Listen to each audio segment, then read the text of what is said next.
I have David Ross, head of growth, partnership, and sales at one of my favorite apps and platforms, Community. Welcome to the Playbook, David.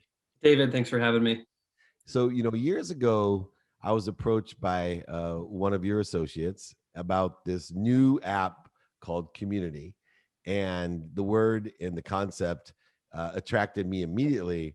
But when I found out that it was a texting platform, I had so many different questions because number Sure. one, I already had text Right. and I couldn't really understand, okay, so why would I have and want to have another texting platform outside of what I'm utilizing today? I've been CEO of a phone company myself, that one of the first convergence devices in 1999.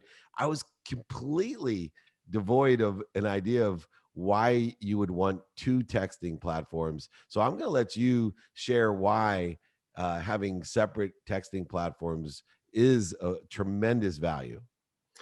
Absolutely. Now, are you referring, just to make sure I'm explaining what you'd like me to explain, Sure. sort of the texting platform that exists on everyone's phone, or a specific, short code provider, for example?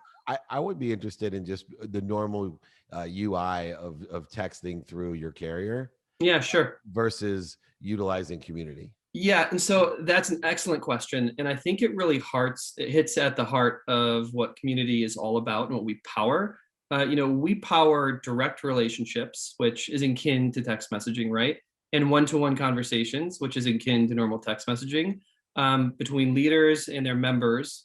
Leaders being the folks in the platform that have a community phone number, athletes, celebrities, entertainers, small businesses, entrepreneurs, Fortune 500 companies, and their members, so anyone following those accounts. We do it all through text messaging, but we do it at scale. And that's the primary difference. There's no way, if you're a entrepreneur or a small business or a Fortune 500 company or an athlete or a yoga instructor or a teacher, to maintain a scalable, actionable conversation across 500 people, 2,000 people, 20,000 people, 200,000 people, 2 million people, right? It's just physically impossible to do that via iMessage or Google's version of iMessage. Just the UI and UX is not set up for it. It's set up to really maintain conversations between family and friends. But that was actually the impetus that drove the desire to create community, which is this hypothesis that we had 2.5 years ago, that text messaging is our most intimate digital ecosystem. It's where we spend all day long texting with family and friends. And what if we could invent a service that could take that same intimacy, that same value, that same deep, rich conversation, and scale it, and create these sort of parasocial relationships at scale, and furthermore empower the users of this platform, the leaders, and we call anyone with a phone number a leader. Give them the tools, capabilities, and assets to not only reach and engage with an audience at scale, but also respond and ingest that data and segment that data and further super serve, their fans the content that they want to hear about. And so that's sort of why, when asked, well, what is community, where you sit, we say that community really sits at this intersection of culture and technology and sort of social messaging, but most importantly, at the intersection of SaaS. It's really this concept of culture meets SaaS, because for end users, it's this remarkable social-esque experience, but for anyone with a phone number, it's absolutely this enterprise grade SaaS piece of technology. Yeah, you know what the extraordinary thing that you were talking about is the not only scalability but level of ability. So there's very few platforms that we can utilize that can create both the engagement and the intimacy, whether you have 500, 5,000, 50,000, 500,000, or 5 million. And being someone that kind of sits in the in between space, because I have a fairly big following, so I'm not a teacher, with a couple hundred, but I'm I not. learned I learned from you. You're a teacher. Yeah, right. But I don't have, I need to communicate with more than 500 Of people, course. but I'm not at the 5 million scale, but I have clients who are at the 5 million scale. So I have to be able to help them understand how to effectively engage with the size, scope, and scale of your own audience with your own frequency. But the intimacy is because of the nature of text. And the capability provided by community allows for different frequencies of communication determinative upon where you do sit. So, if you are a baseball coach and you or the league administrator and you have 150 kids, it's an extraordinary platform. If you're a teacher and have 500, what is it about the UI that allows such a grand scheme of scalability? Because most of the different platforms out there, Instagram, for example, or Sure. TikTok, they don't have that type of capability. You lose the intimacy, on all of those platforms compared to Community's been the only platform I know where I've been able to stay completely intimate, unless it was just giving out my actual cell phone, and then I wouldn't be able to use my cell phone. So I think we maintain that scale and that intimacy and that engagement in two ways. So for leaders, and again, we use the nomenclature as a leader for anyone that has a phone number, whether you're a Fortune 500 company or Tom Brady or a teacher. The UI and the UX of the platform is super intuitive. And we had to build it that way intentionally, right? We started the company 2 years ago, really focused on top athletes, top entrepreneurs, top celebrities, top entertainers, top public speakers. Reason being that the desire was to become part of the cultural zeitgeist, and ultimately, those are typically the early adopters that can introduce, a new means of communication or a means of messaging to the masses. And so inherently, when you're putting a tool that is this powerful in the hands of people that are very busy, you have to make the learning curve simplistic. And so, if I were to show the UI and UX today, everyone would say, wow, that makes total sense. I know how to use this out of the box. And that's on one end of the spectrum. I would literally challenge anyone that's listening to this or watching to this, that if I were to put Community in your hands, the app, you could be reaching your audience at scale within 3 minutes. It's that intuitive. And mind you, my career spans places like American Express and Hulu and Pandora, where the moment you look at a enterprise marketing tool, you are overwhelmed with how complex it is. CRMs inherently are extremely complex. And even when you tap into some of the tools that power email and power social and power paid programmatic media, you've got to have a master's degree in whatever that medium is. And so I think what's really cool about Community is out of the box, it's extremely easy to use, and that's on one end of the spectrum. But on the other end of the spectrum, it's one of the most sophisticated CRMs that I've ever seen. And the reason for that is when fans sign up, they're giving a tremendous amount of first party data, name, age, declared gender, declared location, all of which can quickly be used to target. So, if I have an event in Miami, I can reach people within 100 miles of Miami. Or if I want to speak to my female audience different than my male audience, I can. Or if I want to age gate for over the age of 21 because I'm promoting an alcohol brand, like with a couple of filters, I can quickly just triage and surgically reach an audience like you can't do on other platforms. So that's for the users of the service. For fans and followers, and I joke, my dad is in his 70s. He's never going to join Facebook or Instagram. He for sure doesn't know what TikTok is, but he knows how to text. We text every day. Texting is simplistic. It's intuitive. And when a fan or a follower opts to join a community, and I think that's one of the major differentiations, is these members have a choice on who they want to text, which in turn creates this natural reciprocal relationship. It's as simple as just texting a phone number. There's no new app to learn or navigate, which creates zero barrier to entry.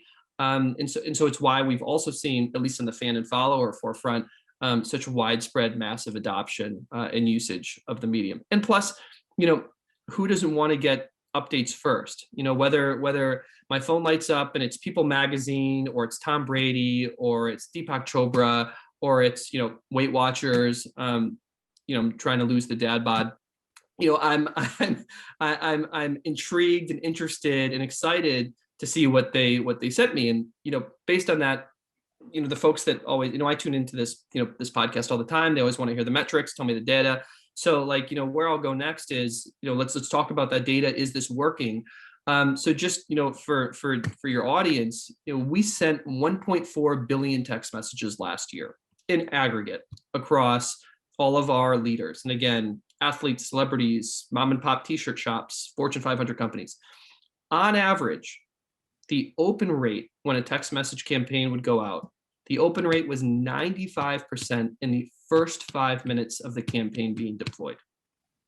And for any of you that are marketers, now mind you, we're not intended to replace email or replace programmatic media or replace social. Email open rates are 7% if you're lucky, right? The average click-through rate when a link was included, right? And those links either drive to YouTube or Spotify or a web page or a merch drop or a charity link. The average click-through rate on links was 59%. And the last metric that I'll sort of tout that speaks to your question about, like how do you maintain this engagement, was the engagement rate. And so we define engagement not as a like or a thumbs up, which in my mind is sort of like a passive vanity metric, right? It's a scoreboard. We define engagement as fans, followers, members that are responding to that message, right? They've literally texted you back, which is all of this harvestable, segmentatable data that we analyze on your behalf with natural language processing that then you can turn into segmented, targetable groups. A 40% engagement rate. So when I take a step back and I look at this medium, like I said, I've spent the last 15 years of my career in growth marketing. I'm directly responsible for acquisition, engagement, retention. And you develop this omni-channel strategy and you deploy it in email, you deploy it in paid media with Google AdWords and third-party cookie tracking, you deploy it on social. Back when organic reach was still alive on social, those strategies went much better. Now you've got to pay to reach your audience. At the same time, they're selling it to your competitors. We hope to sort of carve out these, 200 or 300 basis points or 2 to 3%, response rates.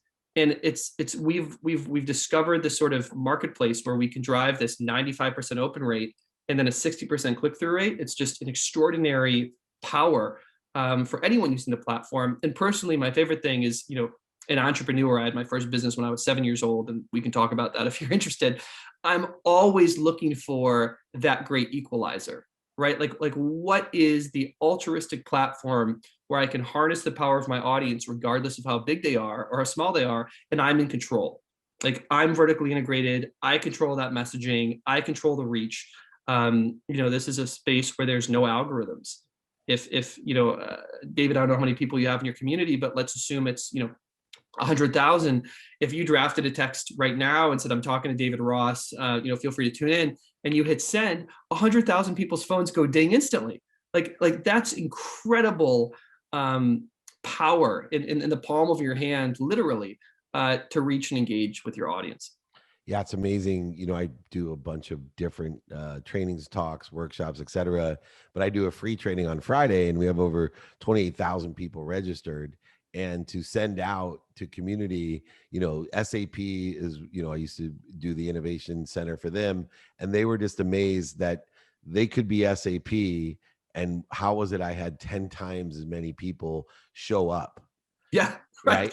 And they couldn't get how David Meltzer by himself on a Friday training was beating the SAP school with, they had, countries of people Sure. That, just used to getting an email and ignoring it, where I was just sending those thousands of people, hey, training starts in 10 minutes, which I found the most effective way, better than an email in the morning saying, join me at 11. Right. That's guaranteed to get nobody. And I think navigating algorithms as well, because it's so direct.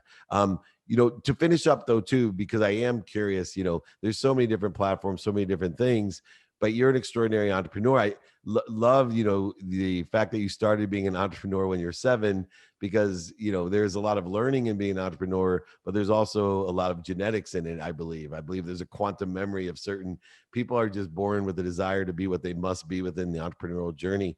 What was that journey for you at 7? Okay. So we grew up in a household. My mother said to me, let me teach you a phrase that will make your life much easier. We can't afford it.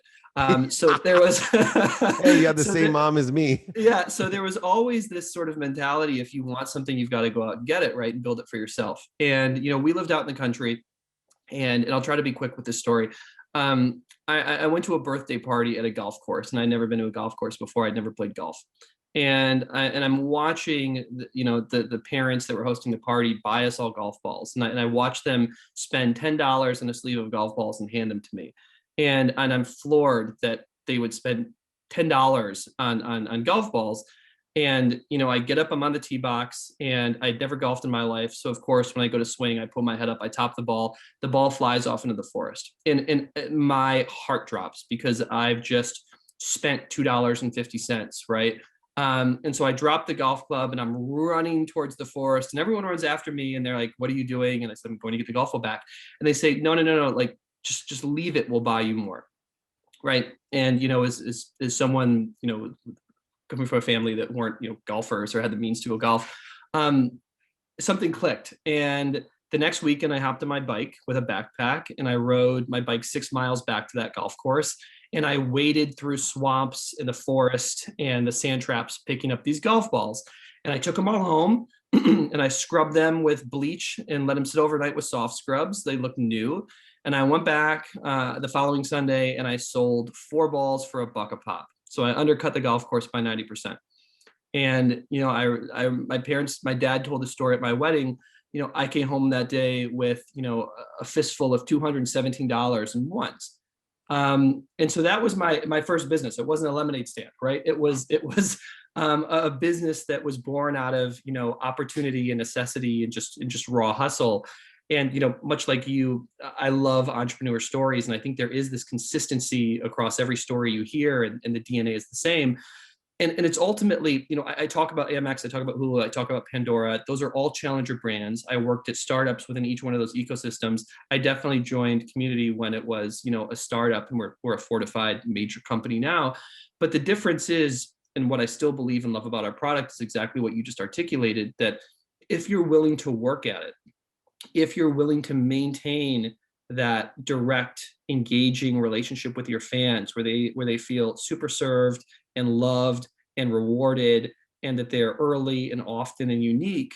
So essentially, the old idea that 8% of your audience is going to drive 80% of your revenue or 80% of your performance. If you're willing to invest, that's what Community gives you the power to do. You can beat anyone. You'll be able to mobilize and galvanize your customers and your fans like you would never imagine. And the K factor and the orders of magnitude to be able to reach and move an audience instantly is pretty extraordinary.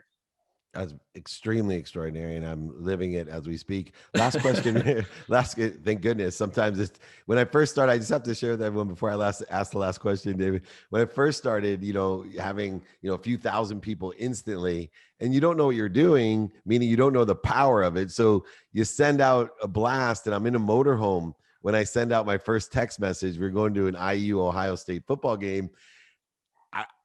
My thing blew up, and I've always been someone who gets back to everyone. I'm Right. OCD about it. I was looking at Justin, who works closely with you guys as well, and I'm like, oh my gosh, how am I can't drink at the game now because I'm gonna have to answer. I'm gonna have to answer all these things on the ride on the motorhome after the game. I was planning on having a few beers and enjoying myself, but as you know, you can't be texting people if you've been drinking. That'll be the end of your brand, especially my brand. Some people can. I can't. I'll ruin my brand. Right. The things I'd return as text messages are horrible, especially because if anyone ever asks if it's actually me from my response, I'll take a video of myself. So, I love that. A lot of our, I text it to him, and I'm like, look, only one way I could show you it's me, but I care about you. I care about your thoughts, and I'm here to be of service. That video means a lot to people. Real quick though, just you're on top of all the trends of personal engagement and how to scale it. Where are we going? There's so many different things out there. Yeah, I think inherently, whether you're an individual or a brand or a business, or I run the same gambit, teacher, yoga instructor. What people are looking for is return on time, right? Which ultimately yields return on investment. And what you're trying to ultimately crack is this share of time. We live in a world where there is constant messages. We talked about email and social media and streaming and pop-up banners, and it's really, really, really hard to cut through the clutter. And even in my experience, inherently for the last 10 years, the concept of the way you market was go as big as possible, right? Like just think about the marketing funnel. If we can get a billion impressions, that's going to have 600 million views, and that's going to have 300 million people considering it, and then we'll have to retarget 150 more. It's just all the way down, and okay, we've got 10,000 people that might convert, right? Like that was classic digital omnichannel marketing. And I think where we're going is that individuals, entrepreneurs, brands, businesses, celebrities, athletes are realizing that the power and the ability to directly connect with the fans and followers that matter the most to them and that care most about your message, your content, your brand, your product, super serving that audience, investing time there, is the way to spend your time, to spend your money, to spend your focus, to spend your strategy. Because ultimately we see it paying dividends.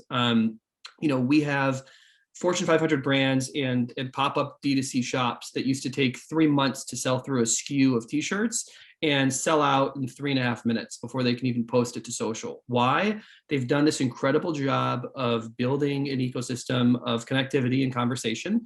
And when they have something to sell or something to message or something to push, that audience is primed, ready, engaged, happy, and they're thrilled that they're the first audience to hear about it. And we see it on Reddit. Like, people will do something on community and then it's on Reddit within these fandoms, like, oh, I got the t-shirt, or I got the Crocs, or I got this, or I got that, or I got the early invite. And everyone is, well, how did you get that? I follow him on Instagram. I'm always opening the emails. I'm paying for the VIP club. It's like, well, you got to text him and you got to join this. And so I think this direct, instant, strategy is the way to go. And the last thing, I'd be totally mad at myself if I didn't mention, one of we talked about lack of algorithms. We talked about instant distribution. We talked about instant reach.